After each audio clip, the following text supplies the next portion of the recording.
তো 2024-এর first Mandarmani trip. বেশিরভাগই actually Paytm ফাস্ট্যাগই use করে, তো তারা কি করবে ফার্দার, তো সেটা আলুকে পরাঠে উইথ ঘুগনি অ্যান্ড আচার। গড, এখানে একটা খুব ভয়াবহ টাইপের অ্যাক্সিডেন্ট হয়েছে। ভগবান করে যেন কেউ নেই, সবাই যেন সেফলি বেরিয়ে আসে। প্রি হোলি এটা আমাদের আউটিং হচ্ছে। ইয়েস, প্রি হোলি আউটিং দাঁড়িয়ে গেছে কারণ সামনে একটু পুলিশের চেকিং চলছে। Mandarmani. Hey guys, welcome back to the channel. নতুন ভিডিওতে স্বাগত। আর 6:30 বাজে আর আজকে 23 তারিখ শনিবার, আর আমরা বেরোচ্ছি অনেকদিন পর একটা ছোট্ট রোড ট্রিপে।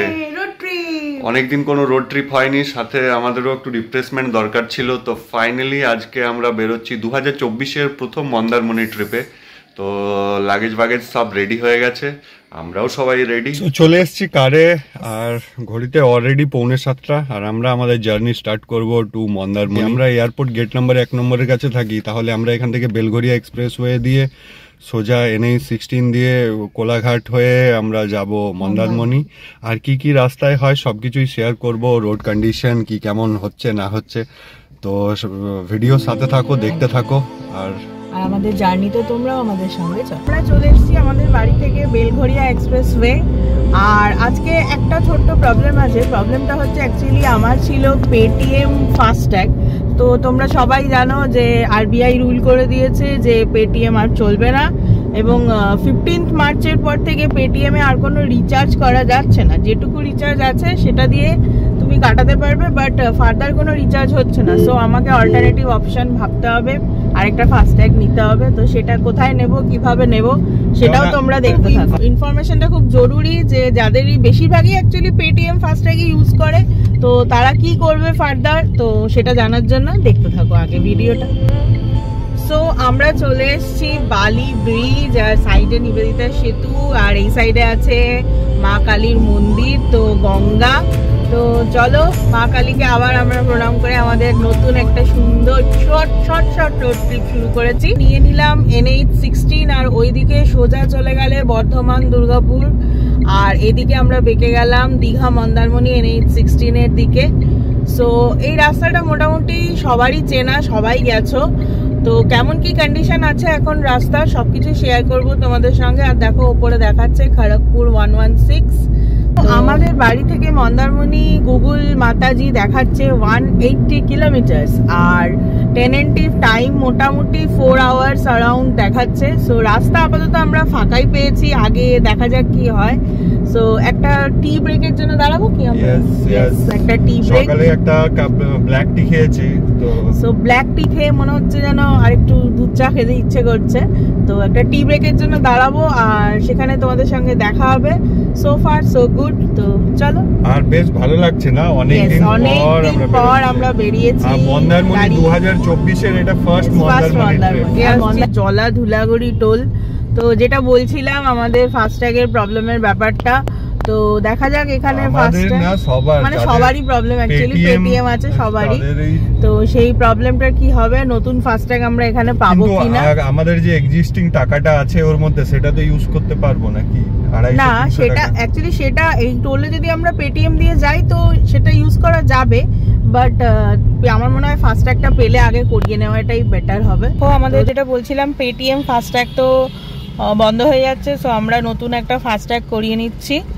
এটা ICICI ব্যাংকের চলা ধুলাগুড়ি টোলের ঠিক আগেই কিন্তু আমরা এই দাদাকে পেয়ে গেছি। সবাই লাইন দিয়ে করাচ্ছে, সবারই ম্যাক্সিমাম পেটিএম। সো আমাদের ফাস্ট্যাগ রিচার্জ কমপ্লিট হয়ে গেল জলা ধুলাগড়ি টোলের আগে। টাকাটা পেটিএম এ আছে, সেটা পেটিএম এর অ্যাকাউন্টে ডিঅ্যাক্টিভেট করলে আবার মেইন অ্যাকাউন্টে চলে আসবে। তো ওটা আমরা পরে করে নেবো, আপাতত আমরা ফাস্ট্যাগটা করে নিলাম, কারণ আগে আবার কোথায় কি পাবো না পাবো তার থেকে করে নেওয়াটাই বেটার। তো টোলের আগেই হচ্ছে, যাদের করানো নেই ম্যাক্সিমাম এখানে লাইন দিয়ে সবাই মানে এবারেও আমরা যেমন প্রথমবার যখন মানে ফাস্ট্যাগ শুরু হয়েছিল তখন যেরকম লাইন ছিল, এখনো ওইরকমই মোটামুটি দেখা যাচ্ছে। মানে সবারই পেটিএম ছিল, তো সেই জন্য এই প্রবলেমটা হয়ে গেছে। তো চলো আমাদের তো হয়ে গেল, এবার আমরা টোলে ঢুকবো, জলা ধুলাগড়ি টোল। সো টোলের আগে বেশ ভালোই লম্বা জ্যাম আছে, এতক্ষণ তো আমরা ভালোই এসছি। তো টোলে ঢোকার আগে এইটুকু জ্যাম, তো ওটা আমরা খুলে দিয়েছি, বাট দাগ হয়ে গেছে, এই যে এই দেখো জাস্ট দাগটা দেখাচ্ছে। তো তো ঠিক আছে, ওটা পরিষ্কার হয়ে যাবে। আর this is the new FASTag. তো রিচার্জ সব ডান, কমপ্লিট। এবার আমরা আবার আমাদের জার্নি স্টার্ট করেছি। Done. So we are successfully FASTagged. তো ভালোই চলছে। আর একটা ট্রিপে যাওয়ার আগে তো বেশ মনটা থাকেই ফুরু। আবার কালকে যখন ফিরবো তখন একটুখানি মনটা দুঃখ করবে। কোলাঘাটের আগে আমরা দাঁড়িয়ে পড়েছি, বললাম না, চা খেতে খেতে সেই কোলাঘাটেই চলে এলাম। একেবারে আমাদের চা কাম ব্রেকফাস্ট ব্রেক। একদম দারুণ আলুকে পরাঠে উইথ ঘুগনি অ্যান্ড আচার। আর ওর জন্য আছে ওর ফেভারিট ডিম টোস্ট। আর সাথে আছে আমাদের অল টাইম ফেভারিট চা। তো ব্রেকফাস্টটা এখানেই ঝটপট করে নিই, চলো। তারপর আবার হবে আমাদের journey. Sai dhaba, Fauji dhaba and restaurant. So breakfast done. মোটামুটি একটা কাজ চুকিয়ে নিয়েছি। সকালে বেরিয়েছিলাম তো, বাচ্চাটারও খিদে পেয়ে গেছিলো, আমাদেরও খিদে পেয়ে গেছে। হ্যাঁ, তো খাওয়া চা সব হয়ে গেল। এরপর আবার জার্নি করব রিজিউম। আর ঘড়িতে 9টা বেজে গেল, আমরা অলমোস্ট 7টায় বেরিয়েছি। ফার্স্টে ওইখানে 15 মিনিট লেট হলো, কোনো তাড়া নেই, আমরা যাচ্ছি আস্তে আস্তে। আর যেখানে যাচ্ছি মন্দারমণি, সেখানে আজকে আমরা একটা স্পেশাল জায়গায় থাকবো। আর সেটা এই জার্নি ভিডিওর পরের ভিডিওতে ওটা আসবে। তো চ্যানেলটা তাড়াতাড়ি সাবস্ক্রাইব করে নাও। মন্দারমণিতে একটা নিউ প্রপার্টি দেখাবো, নিউ লাক্সারিয়াস প্রপার্টি, একদম নিউ লিসনিং এবং খুব সুন্দর একটা প্রপার্টিতে আমরা আজকে থাকছি। তো এই ভিডিওটা তো দেখবেই, আর সাবস্ক্রাইব করে নাও, নোটিফিকেশন অন করে নাও, যাতে পরের ভিডিওতে ওই দারুণ রিসর্টটার সম্বন্ধে তোমরা সবকিছু জানতে পারো। গড, এখানে একটা খুব ভয়াবহ টাইপের অ্যাক্সিডেন্ট হয়েছে। ও মাই গড, ভিতরে লোক আছে বুঝতে পারলাম না, বাট ভয়ঙ্কর জিনিস হয়েছে। মানে ভয়ঙ্কর টাইপের একখানা অ্যাক্সিডেন্ট হয়েছে।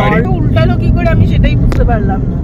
মানে ভয়ঙ্কর টাইপের। ভগবান করে যেন কেউ নেই, সবাই যেন সেফলি বেরিয়ে আসে। চাও সবাই মজা করো, বাট প্লিজ সেফ ড্রাইভ। সবসময় খেয়াল রাখবে যে গাড়ির ভেতরে কিন্তু তোমার ফ্যামিলি আছে, তুমি আছো, তোমার জীবনটা আছে, যেটা একবার চলে গেলে কখনোই আসবে না। তো প্লিজ সেফ ড্রাইভ। এমনিতেই হাইওয়েতে একটু স্পিড বেশি থাকে, তো খেয়াল রাখো, একটু সেফ ভাবে থাকো, তাহলেই আরো বেশি জীবনে মজা করতে পারবে। শেষ হয়ে গেলে আর কি থাকলো। খারাপ হয়ে গেল, অ্যাক্সিডেন্টটা ভয়াবহ দেখলাম, কিন্তু ভীষণ বাজে বাবা। ঠিকঠাক করে থাকলেই ভালো সবাই। তো গোলাঘাট ক্রস করে গেছি, এবার আগে যাচ্ছি। আর আমরা দীঘা মন্দারমণি রাস্তায় ঢুকে যাব। সো জার্নি চলছে, সো ফার সো গুড। এই যে দেখো সোজা ঢুকে যাচ্ছে, আর আমরা ঢুকে যাচ্ছি বাঁদিকে দীঘা মন্দারমণি রোডের দিয়ে। আর সোজা গেলে খড়গপুর হয়ে টুয়ার্ডস চেন্নাই, ভুবনেশ্বর, পুরী। তো আমরা ঢুকে গেলাম, কারণ আমরা যাচ্ছি আজকে মন্দারমণি। সোজা রাস্তা। আর এই রাস্তাটা একটু যেহেতু বোধহয় বোথ ওয়ে আছে না, সিঙ্গেল লেন মিলে চলে আছে, তো ঠিক আছে, অসুবিধা নেই, আমাদের কোনো তাড়া নেই, আমরা আরামসে চিল করতে যাচ্ছি। সোনপাতেয়া টোল প্লাজা, সোনপাতেয়া টোল প্লাজা আমাদের সেকেন্ড টোল প্লাজা আজকের ডেটের। তো চলে এসেছি আমরা, আর ক্রস করছি। আরে ট্রাক গুলো শুধু এদিক আর ওদিক করে, তো ট্রাক গুলো খুব জ্বালাচ্ছে। আর ট্রাক তো আছেই, ট্রাক তো সব রাস্তাতেই জ্বালায়। আর এই রাস্তায় যেটা সব থেকে বেশি জ্বালায় সেটা হচ্ছে এই প্রত্যেকটা সিগনালে এই একদম ব্যারিকেড দেওয়া থাকে, এইটুকু জায়গা মাঝখানে, মানে এতগুলো গাড়ি ক্রস করবে। আর আমি বুঝতে পারি না, যেখানে সিগন্যাল আছে, লোক সিগন্যালে দাঁড়াবে তবেই লোকে পার করবে, সেখানে ব্যারিকেড কেন দেওয়া? তার মানে সবাইকেই কিছুটা সচেতন হতে হবে। আমার কথাটা হচ্ছে যে যদি গাড়ির সিগন্যাল মানে ভাঙলে ফাইন হতে পারে, তো যখন কোনো রাস্তা পারাপারকারী সিগন্যাল ভাঙে তার কেন ফাইন হবে না? যদি সিগন্যাল মানে গ্রিন থাকা সত্ত্বেও ড্রাইভারের দোষ, যত দোষ গাড়ির দোষ, বাইকের দোষ, গাড়ির দোষ। লোকেদেরও একটু সচেতন হওয়া উচিত আমার মনে হয়। যখন গাড়ির লাল সিগন্যাল আছে তুমি রাস্তা পার হও, বাট গ্রিন সিগন্যালে তুমি হাত দেখিয়ে এটা তো তোমার বাবার রাস্তা নয় যে তুমি হাত দেখালেই সবাই দাঁড়িয়ে যাবে। তো যদি হাত দেখিয়ে সে যদি ঢুকে যায় চলন্ত রাস্তায়, যদি কিছু হয় তাও ড্রাইভারেরই দোষ। সো একটু সচেতন সবাইকেই হওয়া উচিত, গাড়িকেও হওয়া উচিত, এবং যারা রাস্তা পারাপার করছে তাদেরও হওয়া উচিত। এই ব্যারিকেডগুলো থাকাতে কিন্তু প্রচন্ড জ্যামের সৃষ্টি হয়, এটা কিন্তু সবারই অসুবিধা হয়। সো তোমরাও আমার সঙ্গে একমত কিনা কমেন্টে লিখতে পারো। তো এটা আমার নিজের পার্সপেক্টিভ থেকে বললাম, তোমাদের সবার আলাদা আলাদা হতে পারে। জার্নি দারুণভাবে এনজয় করছি, গান শুনছি, মিউজিক চলছে, আর পিছনে আরেকজন আরাম করে বসে আছে, খাওয়া দাওয়া হয়ে গেছে তার। সো এতক্ষণ আমরা ছিলাম হাইওয়ে 116, এখনো আছি। সামনে আসছে নন্দকুমার, যেখান থেকে আমরা রাইট টার্ন নিয়ে নেবো। মানে সেই গোল গোল ঘুরে যেটা ঢুকে যায় দীঘার দিকে। ওয়েদার আজ কদিন ধরে দারুণ। ইয়েস, একদম মানে কদিন ধরে তো খুব বৃষ্টি হচ্ছে, আজকে তাও একটু রোদ দিয়েছে, বেশ সুন্দর। আমরা চাই একটু রোদই দিক, কারণ যেখানে যাচ্ছি ওখানে একটু রোদ দিলেই মজাটা বেশি হবে। আমরা চলে এসেছি নন্দকুমার, দেখো লেখা আছে ওখানে, আর এটাই হচ্ছে সেই নন্দকুমার সার্কেল আর মাতঙ্গিনী হাজরা স্ট্যাচু। আর দেখো আমরা জাস্ট গোল গোল ঘুরে একদম দীঘার সাইডের রোডটায় ঢুকে যাবো। 116B for 8 kilometers. So Google মাতা বলে দিয়েছে 116B।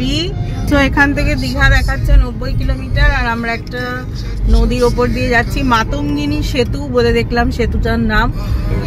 পুরো রাস্তাই ভালো, কিন্তু এই নন্দকুমারের পর থেকে রোডটাই সিঙ্গেল লেন হয়ে যায়, যার জন্য খুব সাবধানে একটু সাবধানে আস্তে আস্তে চালাতে হবে। প্রথম যখন আমরা আমাদের গাড়িটা কিনেছিলাম আর মন্দারমণি এসেছিলাম, তখন এই ফ্লাইওভার গুলো সব হচ্ছিল, তখন মন্দারমণি আসাটা মানে বেশ ভালোই কষ্টকর ছিল। আর এখন সব নিচে দিয়ে ওই জ্যামের ভেতর দিয়ে যেতে হতো, আর এখন দেখো সব ফ্লাইওভার গুলো হয়ে গেছে, আর পুরো একদম মাখন ফ্লাইওভার সাই করে যাচ্ছে গাড়ি। অনেকটা টাইম সেভ হয়েছে, অনেকটাই টাইম সেভ হয়েছে।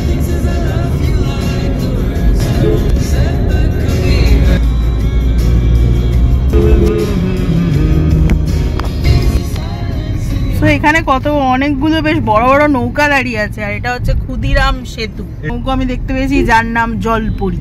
আর এই জায়গাটা এলেই ভাইবসটা আসে যে আমরা বিচের পাশাপাশি আসছি। Beach beach beach. সো আমরা চলে এসেছি নাচিন্দা, আর এটা হচ্ছে নাচিন্দার প্রচন্ড জ্যাম থাকে, সেম অ্যাজ ইউজুয়াল আজকেও প্রচন্ড জ্যাম আছে, প্রচন্ড কনজেস্টেড। এটা হবেই জানা কথা, বাজার এরিয়া প্লাস মন্দির এরিয়া। 4 ঘন্টা টাইম দেখাচ্ছিল, ঠিকই আছে। তাই বাস স্ট্যান্ড, আর এখান থেকে আমরা সোজা চলে যাচ্ছি কাথি শহরকে সাইডে রেখে। মানডে আসছে, হোলি হোলি হোলি হে, দেখো চারদিকে হোলির দোকান হয়ে গেছে। তাহলে আমাদের এটা প্রি হোলি এটা আমাদের আউটিং হচ্ছে না, প্রি হোলি আউটিং। কেননা মানডে হোলি, আজ স্যাটারডে, মানে 2 days to go। তো জমিয়ে হোলি খেলবো, জমিয়ে হবে হোলি, হোলিতে ব্লগ হবে, হোলিতে পার্টি হবে, হোলিতেও দারুণ দারুণ মজা হবে। তার আগে মন্দারমণিতে একটু মজাটা করে নিই, তারপরে আবার হোলির মজা। আগের বার আমরা হোলিতে কোথাও যেন একটা গেছিলাম, সেই ব্লগ গুলো যদি চাও তোমরা দেখে নিতে পারো, আমি আই বাটনের লিংক দিয়ে দিচ্ছি। আগের বার হোলিতে আমরা একটা রিসর্টে গেছিলাম আর খুব মজা করেছিলাম, ডায়মন্ড হারবারে। তো এবার আমরা বাড়িতেই থাকবো, এবং বাড়িতে রুফটপ পার্টি হবে, আর রুফটপে হোলি খেলা হবে ব্যাক টু ব্যাক। মানে এই কন্টাইস বাস স্ট্যান্ডের পর একটা রাইট টার্ন আগেটায়, আর এইটা একটা right turn, back to back দুটো রাইট টার্ন আছে। এইটা একটু তোমরা দেখে নিও। আর এইখানে সব বাসগুলো দাঁড়ায়, এটাও একটা প্রাইম জায়গা। পাওয়া যায় চপ মুড়ি। সো আমরা প্রায় চলে এসেছি চাউল খোলা, আর দেখো সব হোটেলের বিজ্ঞাপনও শুরু হয়ে গেছে সাইডে। চাউল খোলা আর জাস্ট 1 মিনিট। তো এবারে আমরা ঢুকে যাব বাঁ দিকে মন্দারমণির দিকে, আর যারা দীঘা যাবে তারা চলে যাবে সোজা। এখানটায় সব বাসগুলো দাঁড়ায়, তো সবাই মন্দারমণি যারা বাসে আসছে সবাই এখানেই নামবে। এখানে নেমে আর তোমরা অটো গাড়ি সবকিছুই পেয়ে যাবে মোটামুটি, অটোগুলোই কনভিনিয়েন্ট। এই তো উপরে সামনে দেখো দীঘা 20। আর এই যে সব সার দিয়ে অটোগুলো দাঁড়িয়ে আছে, এগুলো কিন্তু যারা বাসে নামবে তাদের জন্য এই অটো করে তারা মন্দারমণি ঢুকতে পারো। এখানটায় খুব বিজি, সবাই স্যাটারডে সানডে ছুটি কাটানো, হোলিরও একটা ছুটি আছে, মানে ব্যাক টু ব্যাক 3টে ছুটি। তো মন্দারমণিতে ভালোই ভিড় আছে। সো এখানে কিন্তু গাড়ি দাঁড়িয়ে গেছে, কারণ সামনে একটু পুলিশের চেকিং চলছে, তো ভোট আসছে মেবি, সেটার জন্যই হতে পারে হয়তো। সো এখানে মন্দারমণি ঢোকার মুখটাতে একটু পুলিশের চেকিং চলছিল, তো র্যান্ডাম গাড়ি দাঁড় করিয়ে ওরা চেকিং করছে। আমাদেরটা যদিও দাঁড়াতে বলেনি, বাট অনেকটাই মানে জ্যাম হয়ে গেছে, যেহেতু গাড়ি সব দাঁড়িয়ে ইলেকশন আসছে, তো মানে ডিকি খুলছে, সব লাগেজ চেক করছে। যারা চেক করছে কিন্তু খুব হ্যারাস, অনেকটা টাইম যাচ্ছে। তাহলে দাঁড় করিয়ে আমাদের অ্যাকচুয়ালি ভেবেছে এটা ফ্যামিলি ম্যান আছে। মন্দারমণির মেন মার্কেট যেটা এই বাঁ সাইডে ঢুকে গেছে, আর এটা হচ্ছে মন্দির, যেটা আগের বারের ব্লগেও আমরা দেখিয়েছিলাম। আর এটা হচ্ছে মন্দারমণির মেন মার্কেটটা। সো সেটা মেন বিচ মার্কেট, সেটা ছাড়িয়ে আমরা চলে যাচ্ছি সোজা।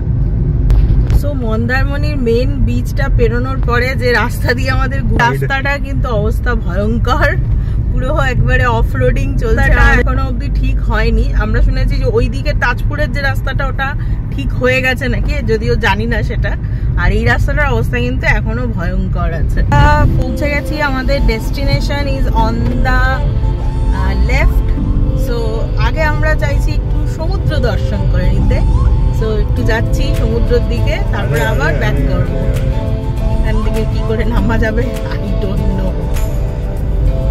এখানে নামা যাবে না, যাবে না নামা যাবে যাবে। মাই গড মাই গড। এখানটার থেকে ঘুরি একটা